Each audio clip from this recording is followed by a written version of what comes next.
కన్యా రాశి.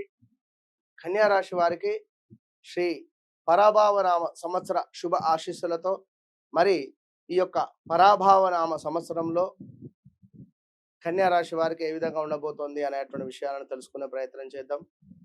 మరి 2023 ఆగస్టు నుండి కూడా తీవ్రమైనటువంటి అనారోగ్య సమస్యలతో బాధపడేటువంటి వారు కన్యా రాశి వారు. గత 1 ఇయర్‌లో తండ్రి లేని సంబంధం రావడం గానీ, లేదా తండ్రి లేని సంబంధం చేసుకోవడం గానీ, అదేవిధంగా ప్రదేశ మార్పులు, స్థాన చలనాలు కొంతమేర ఎవరైతే కన్యా రాశి వారు ఉన్నారో, ఈ కన్యా రాశి వారికి కొంత అత్తగారు తరపు నుండి కొంత డబ్బులు ఇవ్వడమో వారికి, లేదా అధికంగా డబ్బు ఖర్చు పెట్టుకోవడం కావచ్చును, వారికి ఏమైనా డబ్బు సహాయం చేయడం కావచ్చును, ఇలాంటివి జరిగి మరి తిరిగి రాక కొంత ఇబ్బందులు పడేటువంటి దాఖలాలు ఇలాంటివి కొన్ని ఏర్పడేటువంటి పరిస్థితులు అయితే ఉన్నది. సో కన్యా రాశి వారికి కొంతమేర కాళ్ళ నొప్పులు అధికంగా ఉండడం కానీ, కాళ్ళకు సంబంధించిన ఆపరేషన్స్ జరగడం కానివ్వండి, స్త్రీమూర్తులకైతే యూట్రస్ రిలేటెడ్ ఇబ్బందులు వచ్చే దాఖలాలు ఉన్నవి. దానికి సంబంధించిన ఇబ్బందులు ఏమైనా ఉన్నాయా చూసుకోండి. అదేవిధంగా ఎవరైతే ఈ యొక్క కన్యా రాశి వారు ఉన్నారో, మరి పరాభావనామ సంవత్సరంలో కొంత ప్రదేశ మార్పులు తప్పట్లేదు. భార్యపై భర్తకు కానీ, భర్తపై భార్యకు కానీ కొంత అవమానాలు వచ్చేటువంటి పరిస్థితులు అయితే ఉన్నవి, గమనించుకోండి ఇది. అదేవిధంగా బ్రేకప్స్ జరిగేటువంటి పరిస్థితులు ఉన్నవి.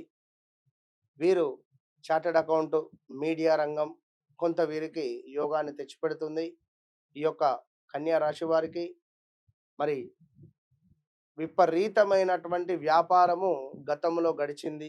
వ్యాపారస్తులకు అద్భుతమైన వ్యాపారము, మాస్ ఫాలోయింగ్, రాజకీయ నాయకులకు, సినీ ఇండస్ట్రీలో ఉండేటువంటి వారికి కూడా అద్భుతమైనటువంటి యోగం ఏర్పడింది. మరి రాబోయే రోజులలో రాసి పెట్టుకోండి, 2026 సుమారుగా ఆగస్టు నుండి 2027, 2028, 29 ఈ 2-3 సంవత్సరాలలో ఓడలు బండ్లు, బండ్లు ఓడలు అయ్యేటువంటి ఛాన్సెస్ ఉంది. కనుక ఏదైతే మీ దగ్గర నిల్వ ఉన్నదో ఓపికగా ఉండండి. ఈ నిల్వను డబల్ చేయాలని కానీ, లేదా దీనిని ఎవరికో డబ్బులు ఇన్వెస్ట్మెంట్గా ఇచ్చి మనము లబ్ధి పొందుదాం అనేటువంటి ఆలోచనలు కానీ ఇవి ఎట్టి కోశాన కూడా పనికిరావు. ఈ తరుణంలో మీ వ్యక్తిగత జాతకాలను చెక్ చేసుకోండి. ఫస్ట్ ఏం జరుగుతూ ఉన్నది, ఓకే డన్, ఇప్పటి వరకు బాగుంది, లేదా ఈ పరిస్థితి ఉంది, మరి ఎందుకు చెప్తున్నారు, ఇదేమిటి, మరి రేపటి కాలంలో ఎందుకు ఇట్లా. ఒకవేళ మీ జన్మ జాతకంలో ఏమైనా యోగాలున్నా, ఏమైనా మంచి మంచి దశలున్నా మీకు ఉపయోగపడేటువంటి ఛాన్సెస్ ఉంది. జరిగింది, జరుగుతుంది, జరగబోయేది ఖచ్చితంగా మీకు కళ్ళకు కట్టినటువంటి విధంగా చాలామంది సబ్స్క్రైబర్స్ అందరూ ఎంతో మందితో నేను మాట్లాడి ఉన్నా, అందరికీ తెలుసు. సో ఇప్పటికీ చెప్తూ ఉన్నాను, వన్స్ నన్ను కలవక ముందు కలిసిన తర్వాత అనేటువంటిది ఖచ్చితంగా మార్పు అనేటువంటిది ఉంటుంది. మరొక విషయం ఏమిటి అంటే, ఎవరైతే ఈ కన్యా రాశి వారు ఉన్నారో రేపటి కాలంలో విదేశీ ప్రయత్నాలు కావచ్చును, ఇలాంటివి అన్నీ కూడా యోగంగానే ఉన్నది. కన్యా రాశి వారికి గురువు యొక్క బలం ఎక్సలెంట్గా ఉంది. ఈ సమయంలో సంతానము, వివాహం జరగడము, అదేవిధంగా వివాహం జరుగుతుంది కానీ ఏమైనా గొడవలు అయ్యే ఛాన్సెస్ ఉంటుంది. శనేశ్వరుడు సప్తమ అష్టమ స్థానంలో ట్రావెల్లో ఉన్నాడు కనుక మనం ఇప్పటి నుండే మరి ఇద్దరి చార్ట్స్ కానీ, ఇద్దరివి కానీ 1-2 సార్లు చెక్ చేసుకొని ముందుకు వెళితేనే బాగుంటుంది అనే విషయాన్ని గమనించుకోండి.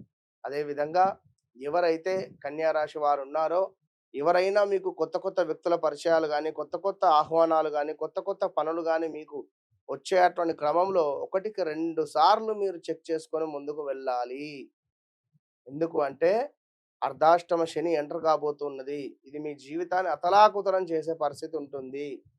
గురువు వల్ల కొంచెం యోగం అనేటువంటిది ఉంటుంది, ఉండదు అనేటువంటిది ఉండదు. కానీ శనికి సంబంధించిన ఇంపాక్ట్ 90% ఉంటే, గురువుకు సంబంధించిన వెలుగు 10% ఉంటుంది. సరే కానీలే, పర్వాలేదులే అనేటువంటి విధంగా మనకు ముందుకు వెళ్ళే పరిస్థితి ఉంది. కనుక మరి ఎవరైతే ఈ యొక్క కన్యా రాశి వారున్నారో వీరికి ఆదాయం 8, అదేవిధంగా వ్యయము 11గా ఉన్నది.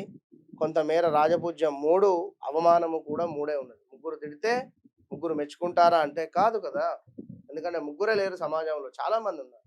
మనం ఏమిటి, మనము మన నోరును అదుపులో పెట్టుకోవాలి, ప్రశాంతంగా ఉండాలి. Give respect and take respect లాగా ఉండాలి. హ్మ్. కొంచెం మనము ఇన్వెస్ట్‌మెంట్ చేసే తరుణంలో ఒకటికి 2 సార్లు ఆలోచించుకొని ముందుకు వెళ్ళాలి.